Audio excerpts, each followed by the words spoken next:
Sir, Varun ಅನ್ನೋ ಹುಡುಗನ love ಮಾಡ್ತಾ ಇದ್ದೆ ನಾನು. ವರುಣ್ ಕುಮಾರ್ ಅಂತ. ಅವನು RSI, ಅವನು ಪ್ರೊಫೆಷ್ನರಿ ಸಬ್ ಇನ್ಸ್ಪೆಕ್ಟ್ರು. ಅವ್ನು ಬಂದುಬಿಟ್ಟು ಚಿತ್ರದುರ್ಗದಲ್ಲೇ ಇರೋದು. ಅವನಿಲ್ಲಿ ಚಿತ್ರದುರ್ಗ DR ಹೆಡ್ ಕ್ವಾರ್ಟ್ರಲ್ಲೇ ಇರೋದು. ಅವನದು ಊರು ಬಂದು ದಾವಣಗೆರೆ. ನಾನು ಕೂಡ ದಾವಣಗೆರೆಯಲ್ಲೇ, ಬಟ್ ನಾನು ವರ್ಕ್ ಮಾಡ್ತಾ ಇದ್ದಿದ್ದು ಬಂದು ಬೆಂಗಳೂರಲ್ಲಿ ಖಾಸಗಿ ಕಂಪ್ನಿಲಿ ನಾನು ವರ್ಕ್ ಮಾಡ್ತಾ ಇದ್ದಿದ್ದು.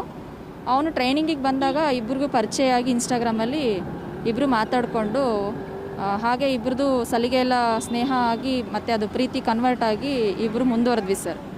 ಮುಂದುವರೆದ ನಂತರ ಅವನು ಲವ್ ಮಾಡುವಾಗ ಒಂದು ಸ್ವಲ್ಪ ದಿನ ಗ್ಯಾಪ್ ಆಗಿ ಆಮೇಲೆ ವರದಕ್ಷಿಣೆ ವಿಚಾರವಾಗಿ ಸ್ವಲ್ಪ ಮಾತುಕತೆ ಆಯಿತು. ಅವನೇನು ನಿಮ್ಮ ಮೇಲೆ ಅತ್ಯಾಚಾರ ಮಾಡಿದ್ನಾ ಅಥವಾ ನಂಬಿಸಿ ಆಮೇಲೆ ನನ್ನ ರೂಮಿಗೆ ಕೂಡ ಬಂದಿದ್ದ.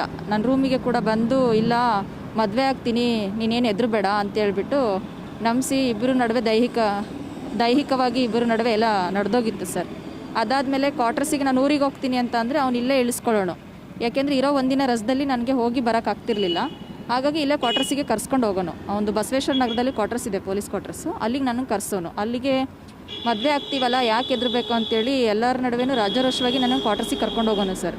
ನೈಟ್ ಕರ್ಕೊಂಡು ಹೋಗೋನು. ತಿರುಗ್ದ ಮಾರನೇ ದಿನ ನೈಟ್ ನನಗೆ ಬಸ್ ಹತ್ಸೋನು ಅವನೇ. ಆಮೇಲೆ ಬೇಡ ವರುಣ್, ಮದುವೆ ಆಗೋಕ್ಕಿಂತ ಮುಂಚೆ ಎಲ್ಲ ಏನು ಅಂತಂದರೆ, ನಿನಗೆ ನಂಬಿಕೆ ಇಲ್ವಾ, ನಾನು ಕ್ವಾರ್ಟರ್ಸಿಗೆ ರಾಜಾರೋಷವಾಗಿ ಕರ್ಕೊಂಡು ಬಂದಿದ್ದೀನಿ ಅಂದಮೇಲೆ ನಾನು ಇನ್ನೊಂದು ಮದುವೆ ಆಗ್ತೀನಿ ಅಂತೇಳ್ಬಿಟ್ಟು ಅಲ್ಲೂ ಕೂಡ ಇಬ್ಬರು ದೈಹಿಕವಾಗಿ ಇಬ್ಬರು ಕೂಡ ಸೇರಿದ್ದೀವಿ.